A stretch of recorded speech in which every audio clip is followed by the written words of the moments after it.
Hey, this is Ben Solomon, and welcome to this episode of the Techno Leadership Show.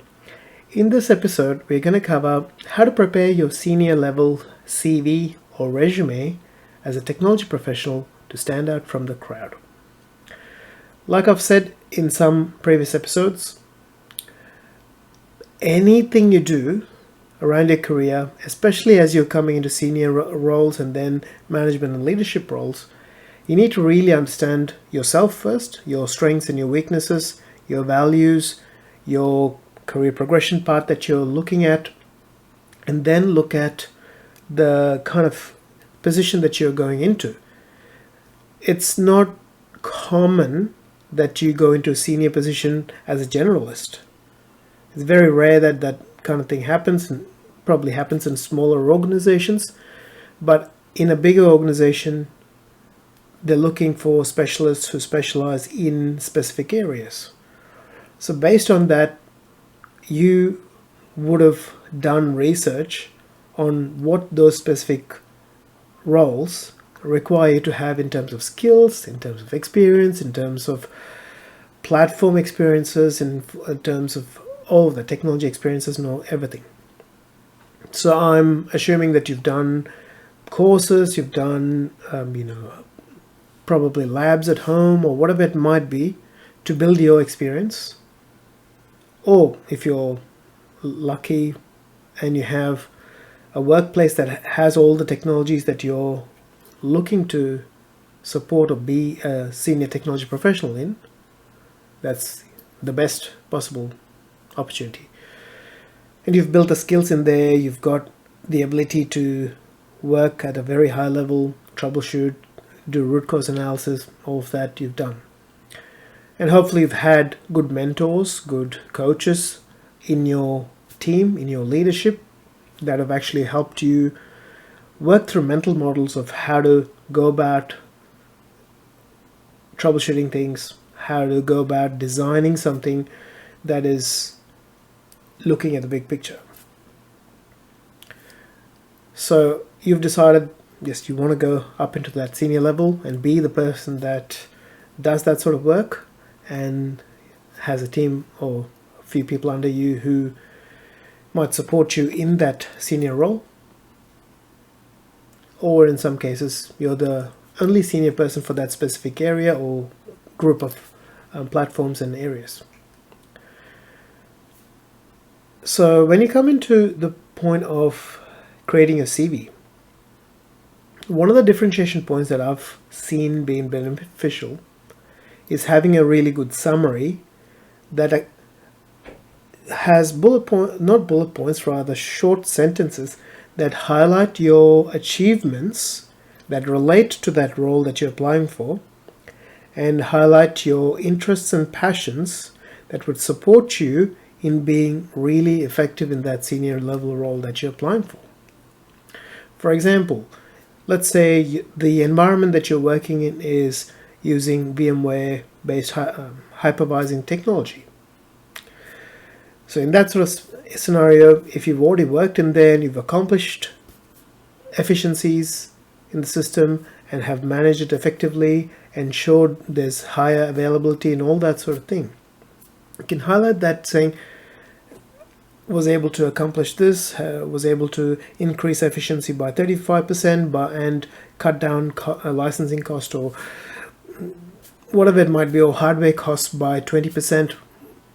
You've accomplished something, you can utilize that as there, and as part of that you can initially frame it saying you are the kind of senior technology professional who looks at creating business efficiencies, cost efficiencies, and effectiveness in productivity. So you're framing what you've been able to accomplish in a sentence that draws people in going, oh, okay, so this person is saying that they have the capacity to improve efficiencies, improve the effectiveness and productivity of people with the work that they're doing.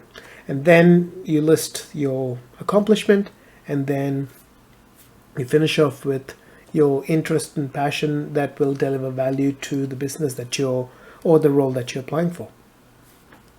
And once you've done that, In most cases, unless you're going into like a transitionary career, going from one that doesn't directly use the skills that you got, you'll be putting the transferable skills that you have available to transition from where you are into the senior level role that you are aiming for. So for example, if you're aiming for Hyper-V environment that you want to be the infrastructure engineer for, and you've worked in VMware infrastructure engineering, but you've also built labs, you've built lots of test environments where you've been able to correlate the differences between the two platforms and the efficiencies that you can gain from this. You can then say you've got experience with virtualization in a sense and what you've achieved.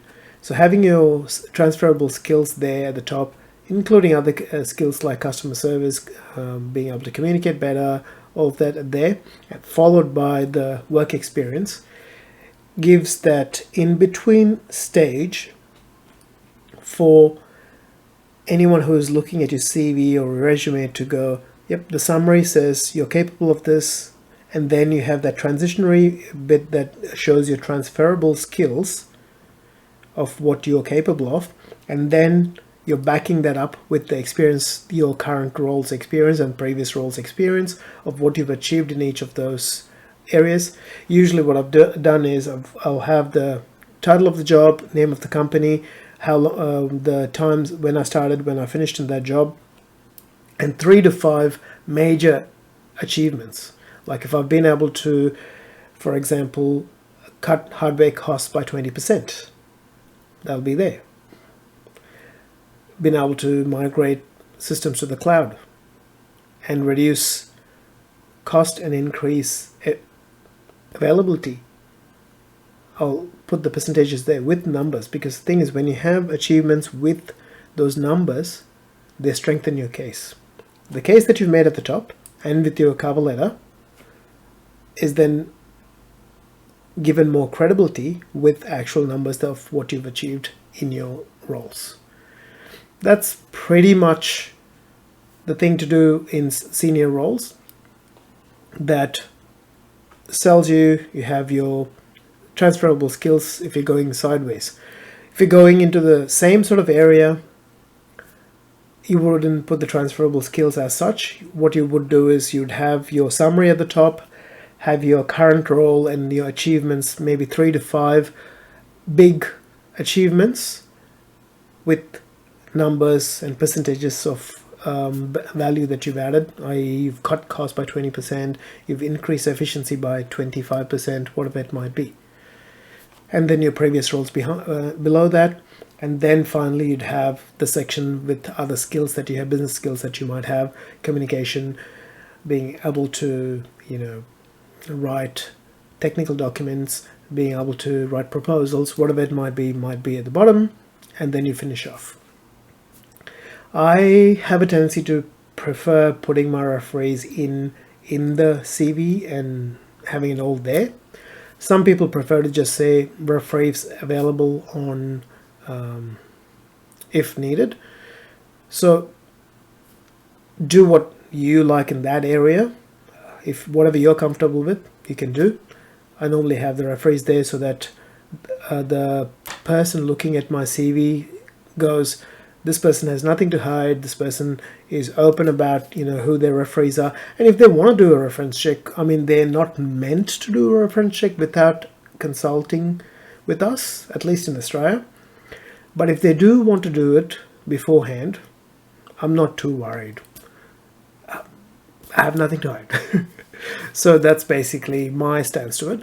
But if you're someone who's not wanting to do that and would prefer to have a conversation with them before the reference check happens, you can always say referees will be provided on request and on the last line, and leave it as it is. So hopefully that helps you out in preparing your CV to stand out from the crowd. Always remember, the summary is has to be eye-catching of the value that you add, depending on if you're transitioning sideways or if you're going deeper in that one area, niching down. You can either have your experience up there or your transferable skills, and then last line is whether you have your referees there below it or you need to be contacted for your references. So hopefully that helps you out. Hopefully that helps you kind of change up your CV and your resume. And yeah, something that I didn't probably cover so far in this video, but I've covered in previous videos around the CV and resume thing, is countries like Australia, India, where I started my career, technology career in, tend to prefer what's known as the CV or the curriculum vitae style thing. So, which means you have a full multi-page, almost in-depth sort of coverage of your career, what you've accomplished, and all that sort of thing. So it might go like in a senior career, and if you've had multiple jobs, it might go 4 or 5 pages or more sometimes. But if you're in the US, from everything I've seen, there is a higher preference for resumes. The resume is a 1 or 2 page document that has a summary of everything. So you'd still have that summary statement that shows your strengths, how you would benefit the company in that role, and what your interests and passions are that would add value to the role that you're going to be applying for. And then you'd have, in very specific and short summary, your previous experience with achievements in them, and then section with some of the skills that you have that will be beneficial in that role. But that's usually 1 page. Sometimes, especially in senior and leadership executive level, it might be 2 pages. So for example, just going by that, when I was applying for senior technology roles, my CV was 4 and a bit pages, including references. The last half page or whatever was references, but the 4 pages were my career summary, so to speak. But the resume was just 1 single sheet. And by the time I was going for the director level role, the resume had become 2 sides, and my CV or curriculum vitae had gone up to 6.5 pages from memory. So yeah, it does expand. It's got more details in there, more information in there, whereas a resume is meant to be 1 or 2 pages, really catchy, grabby keywords there for people who look at it to figure out if you're the right fit for the role. But that's where your cover letter comes as the most important thing, and I've covered that in the previous episode on how to write a cover letter that's catchy, that makes people want to see your resume and want to call you in for an interview. It just improves your likelihood of that. Like, no one can guarantee anything, and that's the thing I've got to be upfront with anyone, is I can't guarantee anything, you can't, no one can guarantee any result.